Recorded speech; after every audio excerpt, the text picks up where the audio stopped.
Hi friends, good evening. Welcome to Vishruta creatives. ಇವತ್ತಿನ ವಿಡಿಯೋದಲ್ಲಿ ನಾವು ಬ್ಲೌಸನ್ನು ಫಿಟ್ಟಿಂಗ್ ಮಾಡ್ಕೋಬೇಕಾದ್ರೆ ನೋಡಿ, ಈ ರೀತಿ ಹೆಚ್ಚು ಕಡಿಮೆ ಬರ್ತಾ ಇರುತ್ತೆ. ಹೊಸದಾಗಿ ಕಲಿಯೋರಿಗೆ ಬರೋವಂಥ ಮೇನ್ ಪ್ರಾಬ್ಲಮ್ ಇದು. ಸ್ಲೀವ್ಸ್ ನೋಡಿ, ಜಾಯಿನ್ ಮಾಡಿರೋದು ಒಂದೊಂದು ಕಡೆಗಿದೆ. ಇಲ್ಲಿ ಮೇಲೆ ಹೆಚ್ಚು ಕಡಿಮೆ ಇದೆ.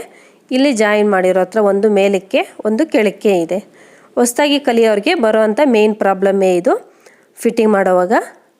ಇದನ್ನು ಯಾವ ರೀತಿ ನಾವು ಸಾಲ್ವ್ ಮಾಡ್ಕೋಬೇಕು ಅಂತ ನಾನು ಇವತ್ತಿನ ವಿಡಿಯೋದಲ್ಲಿ ತೋರಿಸ್ತೀನಿ. ಅದಕ್ಕೂ ಮೊದಲು ಯಾರಾದರೂ ನಮ್ಮ ಚಾನಲ್ನ ಇನ್ನೂ ಹೊಸದಾಗಿ ನೋಡ್ತಾ ಇದ್ದರೆ ಈಗಲೇ ಸಬ್ಸ್ಕ್ರೈಬ್ ಮಾಡ್ಕೊಳ್ಳಿ, ಹಾಗೂ ಪಕ್ಕದಲ್ಲಿರೋ ಬೆಲ್ಲೈಕಾನನ್ನು ಕ್ಲಿಕ್ ಮಾಡಿ ಆಲ್ ಅಂತ ಸೆಲೆಕ್ಟ್ ಮಾಡ್ಕೊಳ್ಳಿ.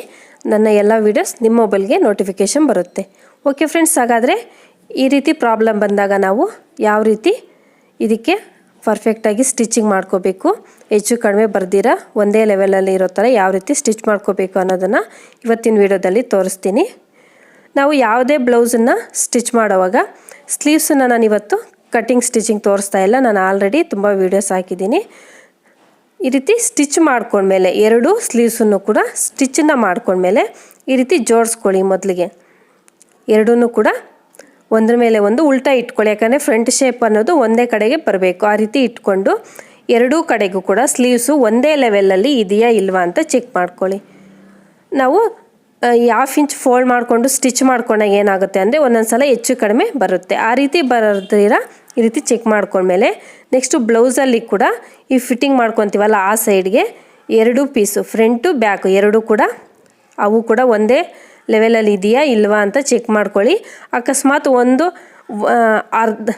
ಕಾಲು ಇಂಚಿಗಿಂತ ಕಡಿಮೆ ಹೆಚ್ಚು ಕಡಿಮೆ ಬಂತು ಅಂದರೆ ಒಂದು ಲೆವೆಲಾಗಿ ನಾವು ಅದನ್ನು ಕಟ್ ಮಾಡ್ಕೋಬೋದು. ಸ್ಟಿಚ್ ಮಾಡ್ಕೊಳ್ಳೋಕ್ಕೂ ಮೊದಲು ನೋಡಿ, ಈ ರೀತಿ ಚೆಕ್ ಮಾಡಿಕೊಂಡು ಒಂದು ಕಾಲು ಇಂಚಿಗಿಂತ ಕಡಿಮೆ ಇತ್ತು ಅಂದರೆ ಅದು ಕೂಡ ಮಾರ್ಜಿನಲ್ಲಿ ಒಳಗಡೆಗೆ ನಾವು ಕಟ್ ಮಾಡ್ಕೊಳ್ಳೋಕ್ಕೆ ಹೋಗಬಾರ್ದು. ಮಾರ್ಜಿನ್ ಬಿಟ್ಟಿರ್ತೀವಲ್ಲ 2 ಇಂಚು, ಅದರಲ್ಲಿ ಆ ಥರ ಹೆಚ್ಚು ಕಡಿಮೆ ಇದ್ದಾಗ ಅದನ್ನು ನಾವು ಒಂದೇ ಲೆವೆಲಲ್ಲಿ ಕಟ್ ಮಾಡ್ಕೋಬೋದು. ತೀರಾ ಜಾಸ್ತಿ ಇತ್ತು ಅಂದರೆ ನಮ್ಮದು ಕಟ್ಟಿಂಗು ಪ್ರಾಬ್ಲಮ್ ಇದೆ ಅಂತ ಅರ್ಥ. ಹೀಗೆ ಎರಡೂ ಕೂಡ ಸ್ಲೀವ್ಸನ್ನು ಬ್ಲೌಸನ್ನು ಕೂಡ ಚೆಕ್ ಮಾಡ್ಕೊಂಡ್ಮೇಲೆ ನಂತರ ನಾವು ಸ್ಲೀವ್ಸನ್ನು ಜಾಯಿನ್ ಮಾಡ್ಕೋಬೇಕು. ಸ್ಲೀವ್ಸನ್ನು ಜಾಯಿನ್ ಮಾಡ್ಕೋಬೇಕಾದ್ರೆ ಕರೆಕ್ಟಾಗಿ ನಾವು ಹಾಫ್ ಇಂಚ್ ಮಾರ್ಜಿನ್ ಬಿಟ್ಟಿರ್ತೀವಲ್ಲ, ಆ ಮಾರ್ಜಿನನ್ನು ಬಿಟ್ಟು ನಾವು ಸ್ಟಿಚ್ ಮಾಡ್ಕೋಬೇಕು. ಹೆಚ್ಚು ಕಡಿಮೆ ಆಯಿತು ಅಂದರೆ ಅದು ಕೂಡ ಈ ರೀತಿ ಪ್ರಾಬ್ಲಮ್ ಬರೋದಕ್ಕೆ ಸಾಧ್ಯ ಇರುತ್ತೆ. ಸೊ ಅದರಿಂದ ಏನು ಮಾಡಬೇಕು ಅಂದರೆ ಕರೆಕ್ಟಾಗಿ ನಾವು ಹಾಫ್ ಇಂಚ್ ಬಿಟ್ಟಿದ್ರೆ ಅಷ್ಟಕ್ಕೇ ಬಿಟ್ಟು ಸ್ಟಿಚ್ ಮಾಡ್ಕೋಬೇಕು. ನಿಮಗೆ ಆ ಥರ ಹೆಚ್ಚು ಕಡಿಮೆ ಬರ್ತಾ ಇದೆ ಅಂದರೆ ಹೊಸದಾಗಿ ಕಲಿತಾ ಇರೋರಾದರೆ ಹಾಫ್ ಇಂಚಿಗೆ ಮೊದಲಿಗೆ ಚಾಕ್ ಪೀಸ್ ತಗೊಂಡು ನೀಟಾಗಿ ಮಾರ್ಕ್ ಹಾಕ್ಕೊಳ್ಳಿ. ಮಾರ್ಕ್ ಹಾಕ್ಕೊಂಡ್ಮೇಲೆ ಆ ಮಾರ್ಕ್ ಮೇಲೇ ಸ್ಟಿಚ್ಚನ್ನು ಮಾಡ್ಕೊಳ್ತಾ ಬರಬೇಕು. ಹೀಗೆ ನೋಡಿಕೊಂಡು ಸ್ಲೀವ್ಸನ್ನು ಸ್ಟಿಚ್ ಮಾಡ್ಕೊಂಡ್ಮೇಲೆ ನೆಕ್ಸ್ಟ್ ನಾವು ಫಿಟ್ಟಿಂಗನ್ನು ಮಾಡ್ಕೋಬೇಕು. ಈ ರೀತಿ ಫಿಟ್ಟಿಂಗ್ ಮಾಡ್ಕೊಳ್ಳೋವಾಗ ಒಂದ್ಸಲ ಚೆಕ್ ಮಾಡ್ಕೊಳ್ಳಿ, ಎರಡೂ ಕೂಡ ಒಂದೇ ಲೆವೆಲಲ್ಲಿ ಇದೆಯಾ ಇಲ್ವಾ, ಜಾಯಿಂಟ್ಸು ಒಂದೇ ಕಡೆಗೆ ಬರ್ತಾ ಇದೆಯಾ ಇಲ್ಲ ಹೆಚ್ಚು ಕಡಿಮೆ ಆಗ್ತಾ ಇದೆಯಾ ಅಂತ ಒಂದ್ಸಲ ಚೆಕ್ ಮಾಡಿಕೊಂಡು ಅಲ್ಲಿ ಈ ರೀತಿ ಸ್ಲೀವ್ಸ್ ಜಾಯಿನ್ ಮಾಡಿದ್ಮೇಲೆ ಕೂಡ ಅಲ್ಲಿ ಸೆಟ್ ಮಾಡ್ಕೊಳ್ಳಿ. ಅಕಸ್ಮಾತ್ ಹೆಚ್ಚು ಕಡಿಮೆ ಬರ್ತಿದೆ ಅಂದರೆ ನಾವು ಮಾರ್ಜಿನ್ ಬಿಟ್ಟು ಸ್ಟಿಚ್ ಮಾಡ್ಕೊಂಡಿರೋದು ಹೆಚ್ಚು ಕಡಿಮೆ ಇದೆ ಅಂತ ಅದನ್ನು ಅಡ್ಜಸ್ಟ್ ಮಾಡ್ಕೋಬೇಕು. ಅಡ್ಜಸ್ಟ್ ಮಾಡಿಕೊಂಡು ಮೊದಲಿಗೆ ನೋಡಿ, ಈ ರೀತಿ ಎಡ್ಜ್ಗೆ ಒಂದು ಸ್ಟಿಚ್ಚನ್ನು ಹಾಕ್ಕೊಳ್ಳಿ. ಯಾವಾಗಲೂ ಕೂಡ ಎಡ್ಜ್ಗೆ ಒಂದು ಸ್ಟಿಚ್ಚನ್ನು ಹಾಕ್ಕೋಬಿಡಿ. ಹೀಗೆ ಎಡ್ಜಿಗೆ ಹಾಕ್ಕೊಂಡ್ಮೇಲೆ ನಾವು ಮಾರ್ಜಿನ್ ಎಷ್ಟು ಬಿಟ್ಟಿರ್ತೀವೋ ಅಷ್ಟನ್ನು ಬಿಟ್ಟು ಮತ್ತೆ ಫಿಟ್ಟಿಂಗ್ ಮಾಡಿಕೊಂಡ್ರೆ ಪರ್ಫೆಕ್ಟಾಗಿ ಬರುತ್ತೆ. ಯಾವುದೇ ಹೆಚ್ಚು ಕಡಿಮೆ ಅನ್ನೋದು ಬರೋದಿಲ್ಲ.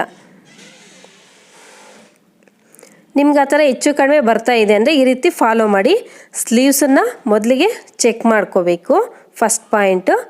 ಸೆಕೆಂಡ್ ಬಂದುಬಿಟ್ಟು ಬ್ಲೌಸು ಕೂಡ ಚೆಕ್ ಮಾಡ್ಕೋಬೇಕು. ಫ್ರಂಟ್ ಪಾರ್ಟು ಬ್ಯಾಕ್ ಪಾರ್ಟ್ ಎರಡೂ ಜೋಡಿಸ್ಕೊಂಡು ಎರಡೂ ಒಂದೇ ಸೈಜಲ್ಲಿ ಇದೆಯಾ ಇಲ್ವಾ ಅಂತ ಚೆಕ್ ಮಾಡ್ಕೋಬೇಕು. ಅದು ಸೆಕೆಂಡ್ ಪಾಯಿಂಟು. ನಂತರ ಸ್ಲೀವ್ಸನ್ನು ಬ್ಲೌಸ್ಗೆ ಜಾಯಿನ್ ಮಾಡ್ಕೊಳ್ಳೋವಾಗ ಮಾರ್ಜಿನ್ನು ಎಲ್ಲ ಕಡೆಗೂ ಕೂಡ ಒಂದೇ ಲೆವೆಲಲ್ಲಿ ಇರೋ ಥರ ನೋಡ್ಕೋಬೇಕು, ಹೆಚ್ಚು ಕಡಿಮೆ ಬರ್ದಿರ. ಅದು ಥರ್ಡ್ ಪಾಯಿಂಟು. ಈ ಮೂರನ್ನು ಕೂಡ ಪರ್ಫೆಕ್ಟಾಗಿ ನಾವು ಫಾಲೋ ಮಾಡಿದ್ರೆ ಆ ರೀತಿ ಹೆಚ್ಚು ಕಡಿಮೆ ಬರ್ದಿರ ಒಂದೇ ಲೆವೆಲಲ್ಲಿ ಬರುತ್ತೆ. ಸ್ಲೀವ್ಸ್ ಹತ್ರ ಜಾಯಿಂಟ್ಸ್ ಹತ್ರ ಒಂದು ಮೇಲೆಗೆ ಒಂದು ಕೆಳಗಡೆಗೆ ಅನ್ನೋ ಪ್ರಾಬ್ಲಮ್ಮು ಬರೋದಿಲ್ಲ, ಅದು ಲೆವೆಲಾಗಿ ಇರುತ್ತೆ. ಈ ರೀತಿ ನೋಡಿಕೊಂಡು ಸ್ಟಿಚ್ಚನ್ನು ಮಾಡ್ಕೊಳ್ಳಿ. ಒಂದೇ ಲೆವೆಲಲ್ಲಿ ಅದು ಬರುತ್ತೆ, ಪರ್ಫೆಕ್ಟಾಗಿ ಕೂಡ ಬರುತ್ತೆ. ಈ ರೀತಿ ಟಿಪ್ಸನ್ನು ಫಾಲೋ ಮಾಡಿ. ಓಕೆ ಫ್ರೆಂಡ್ಸ್, ಈ ವಿಡಿಯೋ ನಿಮ್ಗೆ ಇಷ್ಟ ಆದರೆ ಲೈಕ್ ಮಾಡಿ, ಶೇರ್ ಮಾಡಿ, ಹಾಗೂ ನಿಮ್ಗೇನಾದರೂ ಡೌಟ್ಸ್ ಇದ್ದರೆ ನನಗೆ ಕಾಮೆಂಟಲ್ಲಿ ತಪ್ಪದೇ ತಿಳಿಸಿ. ಓಕೆ ಫ್ರೆಂಡ್ಸ್, ಬಾಯ್.